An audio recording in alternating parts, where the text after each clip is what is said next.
দর্শক, গতকালকেই আলোচনা করেছিলাম যে অন্তত দেশের 10টি জেলায় আওয়ামী লীগের অফিস খোলার ঘটনা ঘটেছে।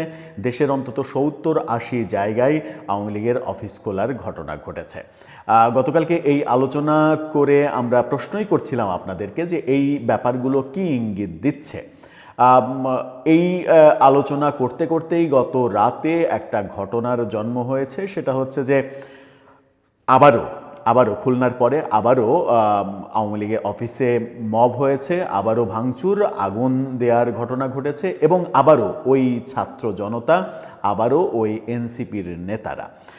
ঘটনাটা যখন ঘটেছে তখন আমরা দেখতে পাচ্ছি যে আওয়ামী লীগের ভগ্নস্তূপ হয়ে থাকা একটা অফিসে আবারও দাউ দাউ করে আগুন জ্বলছে।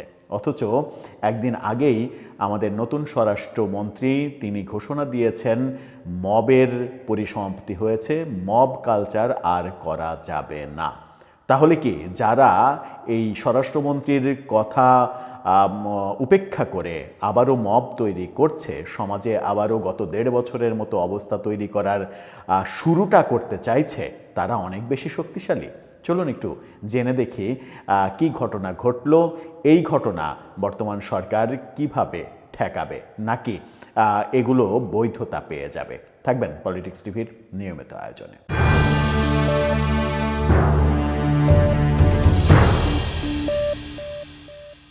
দর্শক, যে ঘটনাটা বলছিলাম সেই ঘটনাটা ঘটেছে ময়মনসিংহে। ময়মনসিংহ এলাকাটা আওয়ামী লীগ অধ্যুষিত এলাকা। আওয়ামী লীগের দাপট বহু বছর ধরেই ঐতিহাসিকভাবে এই এলাকাটায় আওয়ামী লীগের দাপট।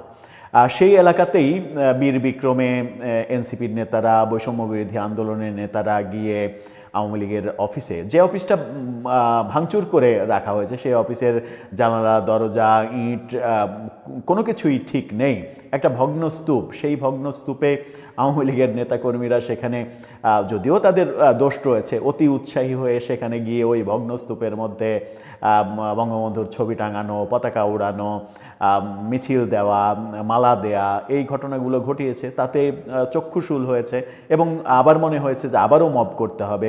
কেন ওই বিল্ডিংটা এখনও দাঁড়িয়ে থাকবে, গিয়ে বিল্ডিংটা মাটির সঙ্গে মিশিয়ে দিতে হবে বুলডোজার দিয়ে।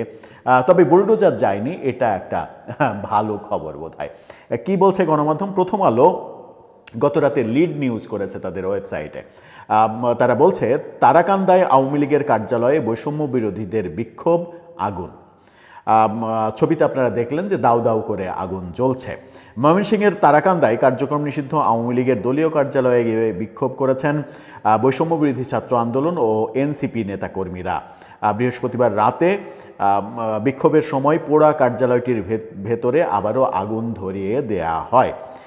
বৃহস্পতিবার সকালে পুড়িয়ে দেয়া আওয়ামী লীগের কার্যালয়ে ব্যানার ও জাতীয় পতাকা টাঙিয়েছিলেন কার্যক্রম নিষিদ্ধ দলটির নেতাকর্মীরা। স্থানীয় সূত্রে জানা গেছে, সকাল 7টার দিকে 10 সদস্যের একটি দল তারাকান্দা বাসস্ট্যান্ড এলাকায় শহীদ মিনারের সামনে ভাঙা পোড়া কার্যালয়ে ঢুকে সংক্ষিপ্ত বক্তব্য দেওয়ার পর দ্রুত স্থান ত্যাগ করে।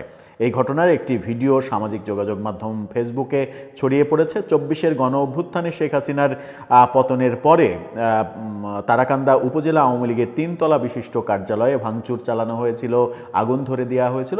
ভবনটি একেবারে বিধ্বস্ত ভবন। দীর্ঘদিন ধরে সেটি পরিত্যক্ত অবস্থায় পড়েছিল। বৃহস্পতিবার সকালে সেই কার্যালয়ে ঢুকে কার্যক্রম চালুর ঘোষণা দেন কয়েকজন, তবে তারা দ্রুত বক্তব্য দিয়ে স্থান ত্যাগ করেন। এই ঘটনার খবর ছড়িয়ে পড়লে উত্তেজনা তৈরি হয়। বৈষম্য বিরোধী আন্দোলন এবং এনসিপি নেতৃবৃন্দের মধ্যে তীব্র ক্ষোভ তৈরি হয়। তাদের কি বলবো, যে বিদ্রোহের আগুন জ্বলে ওঠে ভেতরে। বৃহস্পতিবার রাতে কার্যালয়টির ভেতরে গিয়ে বিক্ষোভ করা হয়। একসময় পুরা কার্যালয়টির ভেতরে আগুন ধরিয়ে দেয়া হয়, দেয়ালের ইট আবারও ভাঙা হয়। পরে বিক্ষোভকারীরা তারাকান্দা থানায় গিয়ে জড়িত সবাইকে গ্রেপ্তারের দাবিও জানান। এই ঘটনা যখন ঘটছে, বৈষম্য বিরোধী আন্দোলনের কেন্দ্রীয় কমিটির সমন্বয়কারী আল নোয়াজ এই মব করে আবার তারা গণমাধ্যমে সাক্ষাৎকারও দিয়েছে।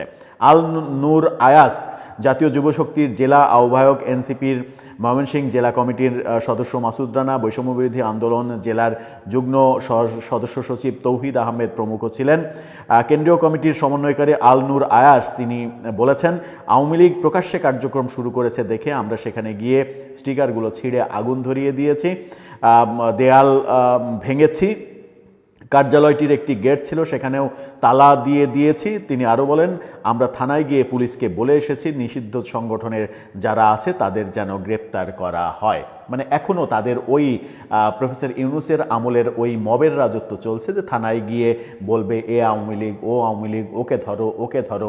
এরকমভাবেই কি চলবে?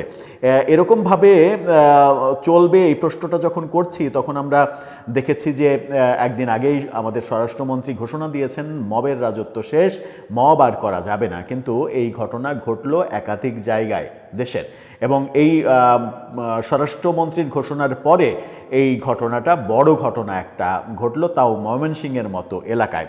এখন এই ঘটনা যে এনসিপি কেন্দ্রীয়ভাবে ঘটাচ্ছে তার একটা প্রমাণ দরকার। প্রমাণটা দৈনিক যুগান্তরের এই শিরোনামটা। সেখানে নাহিদ ইসলাম বলছেন, গ্রিন সিগন্যাল ছাড়া আওয়ামী লীগ কার্যালয় খোলার সাহস পেত না।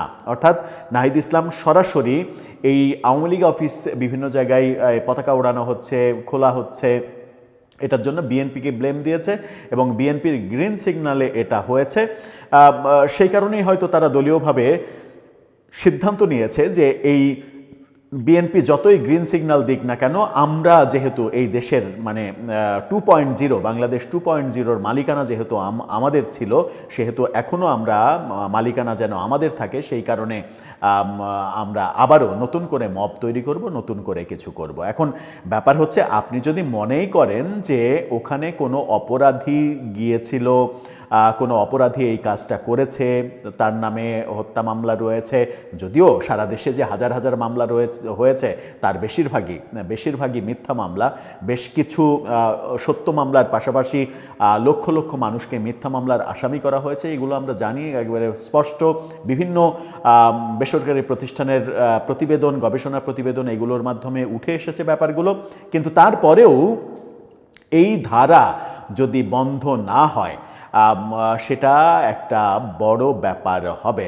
গতকালকে রাতে প্রথম আলো এই গ্রিন সিগন্যালের, নাহিদ ইসলামের গ্রিন সিগন্যালের ব্যাপারটা খুবই গুরুত্ব সহকারে নিউজ করেছে এবং সেটার ভিত্তিতে এনসিপি একটা প্রশ্ন তোলার চেষ্টা করছে যে বিএনপি গ্রিন সিগন্যাল দিয়ে এই কাজগুলো করাচ্ছে কারণ নির্বাচনে বিএনপি আওয়ামী লীগের সহায়তা নিয়ে জিতেছে। ভোটে যদি আওয়ামী লীগের ভোটাররা বিএনপিকে ভোট দেয় এবং বিএনপি যদি ক্ষমতায় এসে ইনক্লুসিভ রাজনীতি করতে চাই, যারা অপরাধী তাদের শুধু বিচার হবে, যারা নিরপরাধ তারা রাজনীতি করবে, এই নীতিতে যদি বিএনপি যেতে চায়, সেখানে গ্রিন সিগন্যাল থাকলেই বা সমস্যা কি? দেশটা কি কারো বাপদাদার যে কেউ একা একাই বাস করবে দেশে, অন্য কেউ বাস করবে না? আমরা এই প্রসঙ্গে খুবই সুন্দর একটা উদাহরণ দিতে চাই। এই তো দুদিন আগেই একটা ভিডিওতে আমরা বলেছিলাম যে এনসিপি নেতারা রাজু ভাস্কর্যের ওখানে এবং আরও বিভিন্নভাবে আসিফ মাহমুদ সজীব ভুঁইয়াও যেটা বিভিন্নভাবে দাবি করছেন, রাজু ভাস্কর্যের ওখানে একটা ভিডিওতে আমরা দেখিয়েছিলাম যে এনসিপির এক নেত্রী বলছেন যে বিএনপি বিজয়ী হওয়ার পরে মানে এনসিপি জামাতের উপরে টর্চার করছে, অত্যাচার করছে, ঘরবাড়ি জ্বালিয়ে দিচ্ছে, মারধর করছে। এই দেশটা কি শুধু বিএনপির? তারাই দেশে থাকবে? এনসিপি জামাতের লোকজন বিরোধী দলে বলে কি তারা এখন দেশে থাকবে না? এই যে প্রশ্ন করেছিলেন, এই অসাধারণ প্রশ্নটা বাংলাদেশের প্রেক্ষাপটে খুবই গুরুত্বপূর্ণ। সেই প্রেক্ষাপটেই আমরাও বলেছিলাম যে অবশ্যই এনসিপি এবং জামাত পরিপূর্ণ অধিকার নিয়ে বাংলাদেশে থাকবে, কিন্তু যে মুহূর্তে দাঁড়িয়ে আপনি এই প্রশ্নটা করছেন, সেই মুহূর্তে দাঁড়িয়ে অন্য কেউ যদি আপনাকে এরকম প্রশ্ন করে যে এই নির্বাচনের ফলাফলের আগ পর্যন্ত, নির্বাচনের আগে পর্যন্ত আওয়ামী লীগের বিরুদ্ধে আপনারা যা করেছেন, আওয়ামী লীগের সাধারণ কর্মী সমর্থক ভোটারদের বিরুদ্ধে যে কাজগুলো করেছেন, আওয়ামী লীগের শত শত যে কার্যালয় তো আর কোনো অপরাধ করেনি, কার্যালয় ভেঙে মব তৈরি করা, 32 ভেঙে মব তৈরি করা, এই কাজগুলো যেগুলো করেছেন আপনারা, তখন কি আপনাদের মনে ছিল না যে আওয়ামী লীগ যারা করে কিংবা যারা সমর্থক, একেবারে নিরপরাধ যারা সমর্থক, তারাও এদেশের নাগরিক, তাদেরও এদেশে বসবাস করার, নিরাপদে বসবাস করার অধিকার রয়েছে? আমার মনে হয় যে নিজেরাই একবার অভিযোগ করছেন যে আমাদের কি অধিকার নেই বেঁচে থাকার কিংবা দেশে বাস করার, আবার নিজেরাই ভুলে যাচ্ছেন যে প্রতিপক্ষের উপরে মব তৈরি করলে কি অবস্থা তৈরি হয়। দর্শক, এই যে দ্বিচারিতা, এই যে স্ববিরোধিতা, এই স্ববিরোধিতার রাজনীতি আমাদের আর কতকাল দেখতে হবে। আবার এই ঘটনা যখন বলছি তখন আর একটা অন্য ঘটনা ঘটেছে। এনসিপির একটা বিবৃতি আমরা দেখেছি, সেই বিবৃতিটা আপনারা দেখে নিন, প্রথম আলোরই রিপোর্ট। সেখানে বলা হচ্ছে যে বাসসের এমডিকে মব ও এখন টিভির 4 সাংবাদিককে শোকজের ঘটনায় এনসিপির প্রতিবাদ। তারা দাবি করছে যে বাসসের যে এমডি তাকে মব তৈরি করে বাসস থেকে বের করে দেওয়া হয়েছে। এখন টেলিভিশনের 4 জন সাংবাদিক তাদেরকে বের করে দেওয়া হয়েছে, চাকরি খেয়ে ফেলা হয়েছে। তারা জুলাইয়ের পক্ষে ন্যারেটিভ তৈরি করতেন, এই কারণে এই কাজটা করা হয়েছে। যখন তারা আওয়ামী লীগের উপরে মব করছে তখন তারা আবার অন্যদিকে তাদের নিজেদের উপরে কিংবা নিজেদের পক্ষের শক্তির উপরে মব হচ্ছে এরকম অভিযোগ করছে। তো আপনি যদি মবের অবসানই চান, যদি মনে করেন যে বাসসের এমডি আপনাদের সমর্থক, মানে আপনাদের হয়ে কাজ করেছে, তার বিরুদ্ধে দুর্নীতিরও অভিযোগ তদন্ত হচ্ছে, এরকম তথ্য গণমাধ্যমে এসেছে, যদি তিনি নির্দোষ হয়ে থাকেন, তার বিরুদ্ধে যদি মব হয়ে থাকে, তাহলে সেটা ন্যাক্কারজনক।